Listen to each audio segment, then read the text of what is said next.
Jennifer Van Barneveld, president of Strong Fitness Magazine and also known as Coach JVB.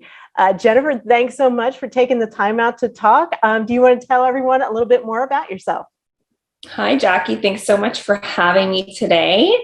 Yeah, of course. So I have been a body transformation coach for over 15 years now. I started the movement Team Strong Girls. We'll get into that a little bit later, but I help women, transform their bodies and minds using fitness as a vessel, because I believe that fitness can really pour down into all aspects of our lives. And I'll get into that a little bit more when I talk about my story, but I help women, just come out of their shell. We always celebrate with a fitness photo shoot, which is always exciting. And then last year, I recently became the president of Strong Fitness Magazine. So that's been really exciting. I've been in this role for a year now. And I'm also a mom of two little boys, one who is 6 and 2. And, they're just the light of my world. It's back to school right now, so things are a little bit crazy, but yeah, it's been good. That's amazing. It sounds like you have so much going on. So I'm really curious to hear about your journey because, watching you on your videos and in your coaching tutorials, you're very open and very nurturing about the process. So it sounds like, that usually comes from a place where you've had experience and challenges and obstacles with things. So do you want to tell us more about how you got started with fitness and sort of what challenges you had to overcome along the way? Absolutely. So I started at a young age. I became a personal trainer at the age of 18. Wow. So I started working in our local gym while I was going to university. And that's really when I started getting involved in the fitness industry. I had a lot of trainers that were helping me, train and giving me advice. And a lot of them were in the competition world. So looking back now, I know I was getting a lot of really aggressive advice. Okay. So I was trying numerous things like cutting out carbs and, doing a lot of cardio, like double day cardios. And I started becoming a little bit obsessed myself about my own body and the way that it was changing. I did actually develop an eating disorder at one point.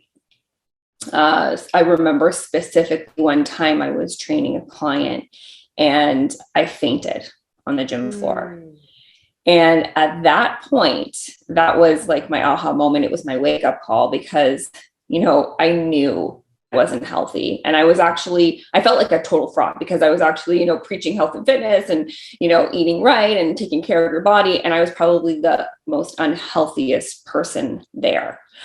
I was overdoing cardio. I wasn't eating enough. I was eating like probably around 800 calories, if that a day. So when that happened, like they had to call the ambulance and everything, it was like, you know what? If I keep this up, I'm not going to be alive very much longer. Like I knew that. That's sort of when I seeked help. I went back to school for holistic nutrition, which was a blessing because it really taught me how to fuel my body properly. It taught me how, to not be afraid of food. And this is why I should be eating all different food groups. I shouldn't be cutting out carbs. And that's also when I began to train smarter and not harder. I began to lift weights to get stronger instead of, doing all the cardio I was doing just to lose a few pounds on the scale. So I call this, and it wasn't just in a couple of weeks, it was years. And I called this finding my strong. And at this point, when I found my strong, I didn't want any other woman to feel the way that I had felt about myself. And that's when I started Team Strong Girls and, just wanted to empower women with fitness and stop talking about weight loss and getting on the scale and trying to lose pounds. Like I wanted to actually make a change. So that's when Team Strong Girls was born, and here we are today. That's awesome. So tell me more about Team Strong Girls. how many women have gone through the program? What's it like? What's it like for a beginner, maybe even? Yeah. So we have had tens of thousands of women that have gone through the program. I initially started just with like 8 women. It was my boot camp class, and I offered them like a transformation to program to get stronger and, to feel their best. And then we ended up at the end of like 12 weeks, we ended up doing like a little photo shoot. And my husband like used one of his old cameras that he had. We got some lighting, and we really made it a special day for them. And I just wanted to like capture their before and after and just show them how far they've come. But that day, there was just so much more than that. Like the women that did this little photo shoot with my husband, I think it was in our house at the time, they were just beaming. They were just lit up. They couldn't believe that that was them. And it was just such a powerful thing. I'm like, I want to do this for everybody. So that's sort of that's really what stands us apart. Like we always celebrate with a photo shoot at the end, whatever photo shoot that you want to do, but we always celebrate your journey. So of course we start off very slow. It's not like you're doing this photo shoot right away. When you come in the door, it's just about it's about really listening to what they want. Right. And most of the women that come in are moms, and they want to feel good, and they want to have energy, and they want to look into the future and know that they're going to be there for their children and be thriving and have energy for them. And a lot of them come in the door and they do want to, lean out a little bit. They've gained a little bit of weight, and that's okay. Like we don't really focus on that, but that's one of the main reasons why people come in the door, just to be honest. Yeah. And we start with their nutrition, and we start with training, and we start where they are. And that's really, it's a very personalized approach. It's not really about the program. It's really about the coaching. Gotcha. And what would you like women to know sort of about that beginning? Because usually the first step is the hardest to make. And so what advice do you have about kind of getting over that intimidation and maybe getting more motivation, which is this elusive, ambiguous thing that we all think we just lack? Yeah. What's your advice for newbies? Just start. And I know that might sound a little cliche, but every action step that you take beats the anxiety behind it. So don't expect everything to go perfect, because it's not going to. And that's what I tell all my clients. Like, this is a journey. One of my favorite quotes is, "The journey is the reward." And they don't really get it until they're sort of past some of the obstacles that they faced. But we're all supposed to get over the obstacles, because that's really our teaching along the way. Right. So I deal with a lot of women that come in and they're very type A personalities, and they're like, okay, I want to do this. I want to get there. Just tell me what I need to do. The quickest thing that I need to do to get there as quick as possible. And so it's almost like pulling them back a little bit. And telling them that it's not going to be perfect. Like, it won't be perfect. And as soon as they accept that and they continue, one of my favorite sayings is correct and continue, and not dwell on, a slip up or whatever. If your child's sick and you couldn't get your workout in, or you completely fell off plan, it doesn't matter. Correct and continue and move on. Because the more you correct and continue, the more you're going to get to your result in the end. Yeah. And you mentioned sort of that being a mom. Are there special considerations or special challenges that moms face in the fitness journey? Yes, absolutely. It's usually time. It's really when I was in the fitness industry way before becoming a mom, and I used to have all the time in the world. I used to go to the gym and just hour workout, and then I would sit in the sauna. Like, you just have so much more time before you becoming a mom. So it's definitely time. And as a mom, you never really have downtime. And especially if you're a working mom, there's really no downtime. Like, even the weekends, they can get crazy, especially if you have young kids. So in my opinion, you have to train for that. You have to keep your body and your mind at an optimal level to perform because you're taking on a lot.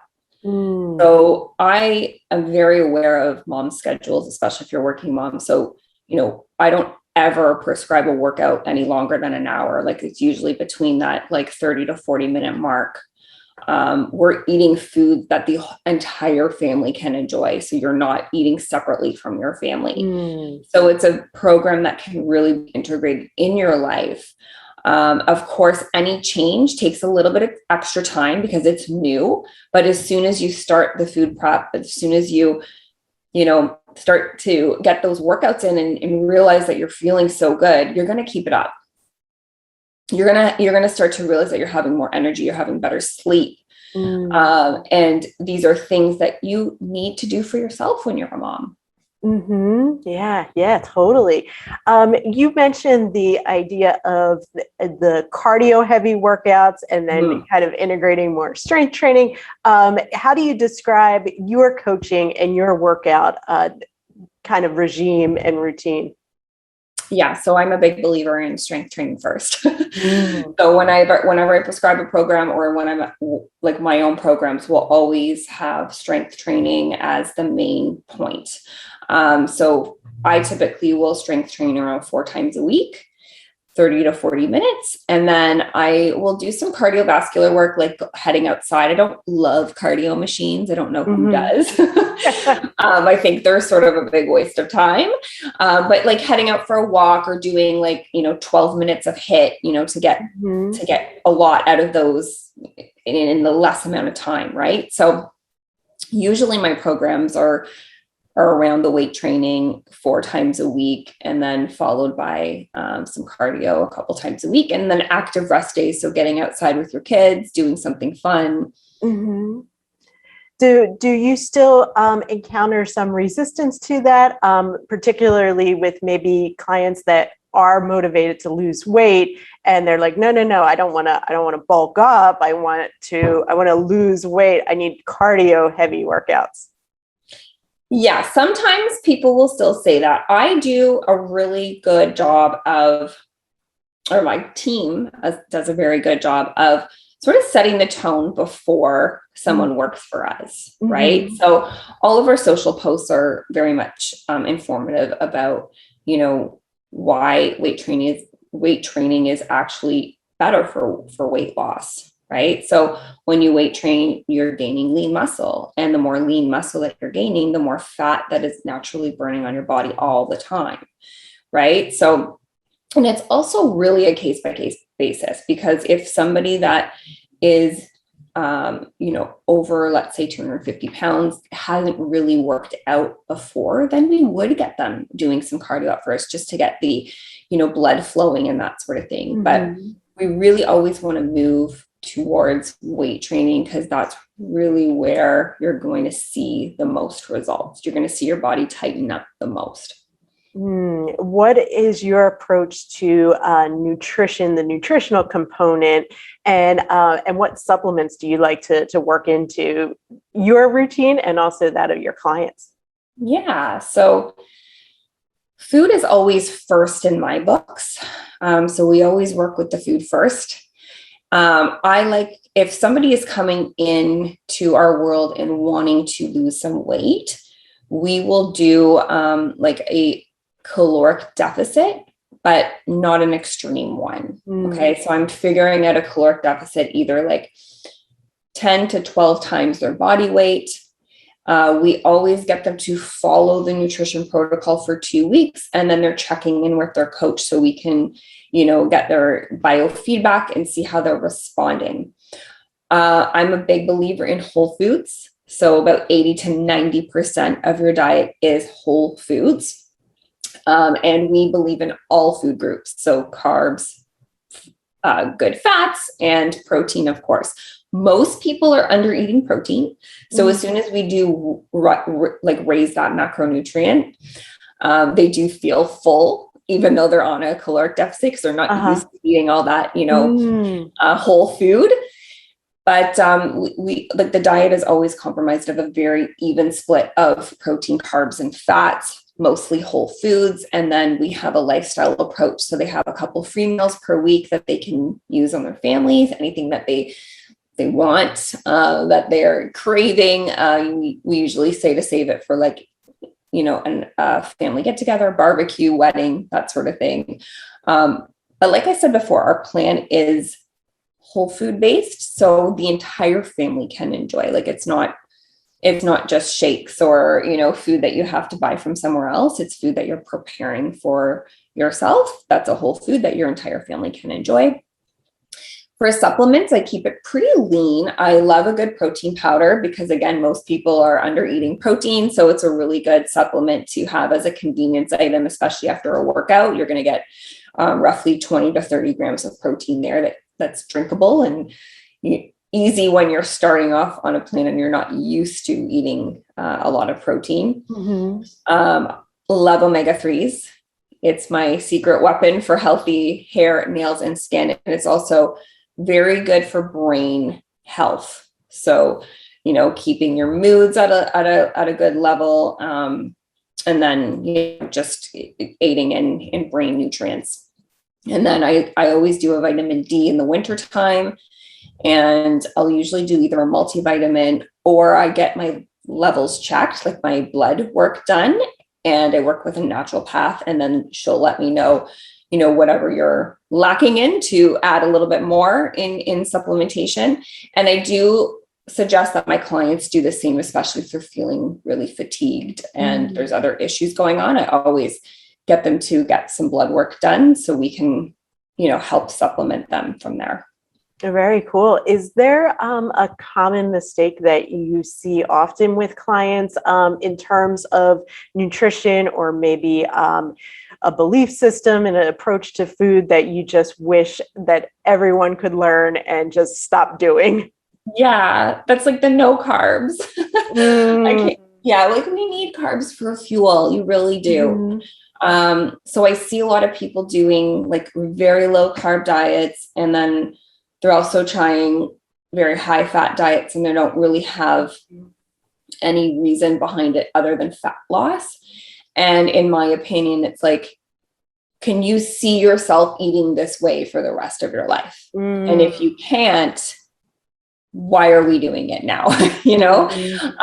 There's special case by case basis. If you're working with a naturopath, if you have a food sensitivity, if there's something else going on and you have to do something like that just to sort of discover what's going on. But people just sort of saying, I'm going to cut out carbs because it's a really quick way to lose weight. And it is, because it does put you in that caloric deficit. You'll feel a little less bloated depending on the other carbs that you were eating before. But again, if you are going to commit to this for the rest of your life, cool. But if you're not, and then you start eating carbs again, you're going to blow up. You're not going to feel good. And it's sort of you're going to rebound basically. So I wish the no carb thing would go away. That's great to hear that we can eat carbs. Yeah. Especially if you're weight training too, you need the energy. Totally. Can you talk a little bit about the emotional side of maybe your fitness journey in particular, but the pressures to be in shape, social media, comparing ourselves, constantly seeing fitness inspiration that makes us maybe not feel so good. What do you tell clients about kind of getting over all that stuff in your head tied to fitness? Yeah. One of the things, and social media does not help this at all. So one of the things I see often is that when somebody starts on their fitness journey, it's just a natural thing to start looking up like fitness things, like you'll probably Google something. We all know like our phones are sort of listening to us. And so we'll get like, whether we're scrolling on Instagram, we're going to see these fitness people, or we're just more aware of it. Right. So what I see often is, a woman comes, they start their fitness journey with me. It's a couple of weeks in and they're newbies. They just started. And then they're looking at fitness person's body on Instagram and they're like, well, when am I going to get there? And, when I look at this person, it makes me feel horrible because I feel good. I feel like I'm, losing a little bit or I'm getting some energy back. But then when I see this person, it just makes me feel really crappy. You're comparing yourself to somebody that has been in the game for 15, 20, who knows, how many years they've been training for. And also, you don't know what they're doing. They don't know how many hours they're putting in or what kind of lifestyle they live. You're just seeing that image, right? The worst thing you can do is compare yourself to someone else's journey. Really take that. That's why I say stop scrolling. If you like following certain people because they make you feel good and they give you that motivation and, you love learning from them, then make a note and go onto their pages and read their stuff. But if anybody makes you feel like crap, then stop going on their page and stop following them and stop scrolling. Just give yourself that amount of time if you want to still interact with people, but stay in your own lane and concentrate on your own journey and take it day by day. And I always like to say action beats anxiety. So if you're taking the action steps, that's going to hopefully make you feel good to continue on. And get off the scrolling train. Get off the gram. yeah, exactly. That's great advice. So you have so much going on. I can only imagine that there's probably more in the works. So what are your goals for the future? Yeah. So with Strong Fitness Magazine, we have strong camps running. And so we've, obviously they had to take a break during last year. And that was actually going to be our biggest year. We had about 16 camps running across the US and Canada. So they're back on now, which is amazing. And I really hope to be able to travel and get out there. As you know, travel restrictions are still a little crazy right now. But my hopes is that we keep growing this camp and one day have a huge camp with thousands of people, with speakers, making it really interactive, like a physical side, like a mind body, entire weekend. I've already thought of the name Strong Gains. We would have like a CrossFit part of it, and we would have speakers. So that's something I really want to do. It's we're sort of putting the work together now, but we'll see if we can do that in a few years. That sounds awesome. Yeah, we're super excited about that. Yeah. And just so everyone knows, you mentioned the fitness photo shoots. So is that's part of everyone's kind of coaching, the journey that they take and kind of to track their progress? Yeah. So not everybody has to do a photo shoot. Let me just say that. Not everybody has to, and especially when you're starting your journey with us, thinking to do a photo shoot could be really overwhelming at that point. But I always just say, put it on the back burner. That opportunity is always there for you. Most of the girls want to do a photo shoot because they've either, seen one of their friends do one or that's really what brought them into our world in the first place, seeing another image of somebody else that did our program. So it really is a celebration of the journey, and it can be at that 6-month mark. And it's usually around the 6, 7, 8-month mark of working with a Strong Girls coach, where we'll ask you, do you want to do something like this? And most of the time they all say yes at that point because they feel so good. They feel confident, they've seen the changes in their body, but not only that, they're confident with their food choices. They love the lifestyle and they just feel good and they want to celebrate themselves.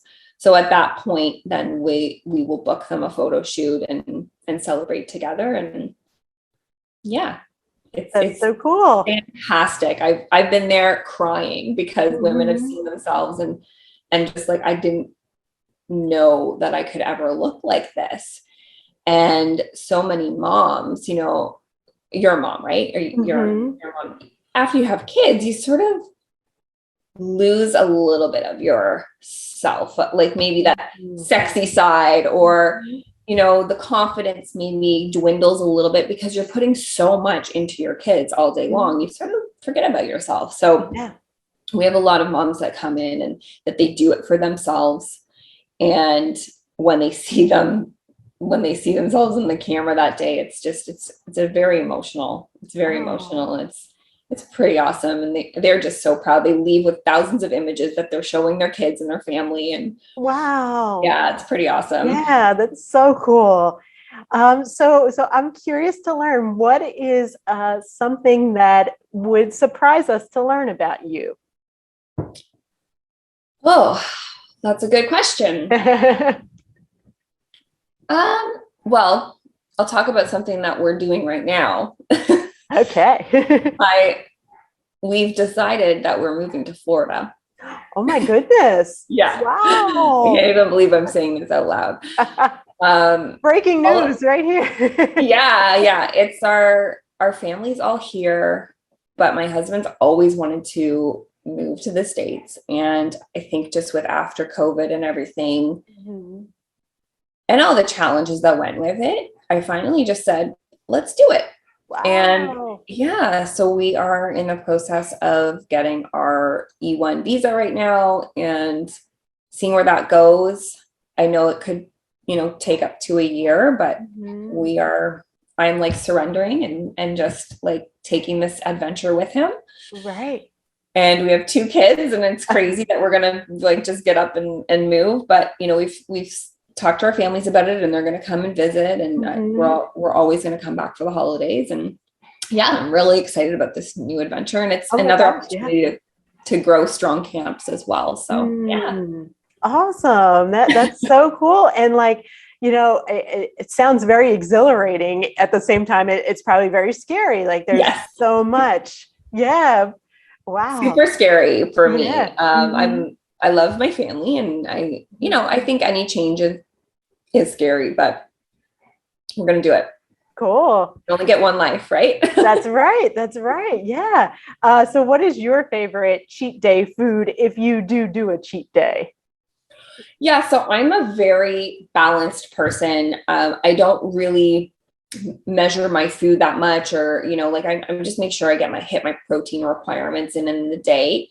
And I really have a flexible approach. And that's really my goal with all of my clients, to get them to a point. Obviously, we have to do structure first, especially if they do want to lose weight. We do structure first, and then learn how to maintain it. So you're living, you're not always deprived or counting or measuring your food. We don't want to do that. Okay. But so if I am like dialing it in for a photo shoot and I have a free meal day, I would choose, so my family had a restaurant. It was a Dutch and Indonesian restaurant. And so I grew up on Indonesian food, and it's like, I love it so much. So we have this like noodle dish called bami, which is like a sauteed noodles with vegetables and chicken, with peanut sauce, with a fried egg on top, and chicken satay. That would be like, and egg rolls with peanut sauce on top. That would be my cheat day meal. That sounds amazing. So good. And you even picked something that sounds pretty healthy, I have to say. It had vegetables in there too. It did have vegetables in there. But I love tacos and Mexican food, and I do love pizza too. My family has pizza at least once a week. Nice. And I need to counter that. What is, do you have like a food you're just super passionate about and love that's very healthy as well that you can kind of recommend we give a try? Like a dish or an actual food? Either one, whatever. Yeah. I love avocado. Like I put avocado in my protein shakes all day long. And nice. I had in between my sons, and I'm very open about this. I had 2 miscarriages in between Jackson and Logan. Yeah. And I knew when I had those miscarriages, I knew that there was probably something else going on. So that's when I started getting my hormone levels checked. And I started working with a naturopath, and I started eating more high fat foods, and it helped me. And I was eating an avocado every day. Yeah. every day, and I still do. I still put it in my protein shakes to make it like almost like a milkshake. But high fat foods, putting them in, keeping them in your diet can really help with hormone levels and balancing it out, and sleep, if you're doing it properly. Yeah. So thank you for sharing that, because I think, so many women out here have experienced, miscarriage, infertility issues. And so, you being open about it, I think can help so much. And, that's something with diet, and especially high fat foods, that isn't often talked about. Yes. Yeah. I mean, it wasn't just that, obviously, like I did other stuff too, but it made me really look at my nutrition, and, being a nutritionist and like thinking I'm eating well, I was actually looking at my diet and I was like, I'm actually not eating enough fat. So that's when I started, a good quality MCT oil and avocado, and just my omegas, and even like good healthy saturated fats with like grass-fed beef and that sort of thing. So once I started doing that, I started to feel better too. Like my hair and my nails improved. So I really did feel the difference after adding more good fats into my nutrition protocol. But yeah, it's if you don't know how to do it, I would definitely get a nutritionist to help you add that in, because you could go a little bit overboard and then find yourself that you're, either in a plateau or gaining weight. You don't want that, right? But yeah, it definitely helped a lot when I started adding in more healthy fats. Interesting. So, so I don't want to take up too much of your time. I really appreciate you giving us some great info. For everyone out there that's interested in learning more, where can people find you and follow you online? Awesome. Yeah. So I have a website. It's coachjvb.com. And then on my Instagram, it's just @coach_JVB. You can also find @teamstronggirls, and then @strongfitnessmag. Awesome. We also have strongfitnessmag.com as well, if you want to go to that website too. You got the bases covered there on this song. I love it. Well, thank you so much, Jennifer Van Barneveld. Oh, thank you so much, Jackie. I really enjoyed chatting with you today. Oh, thank you. Have a wonderful day. You too. Thank you.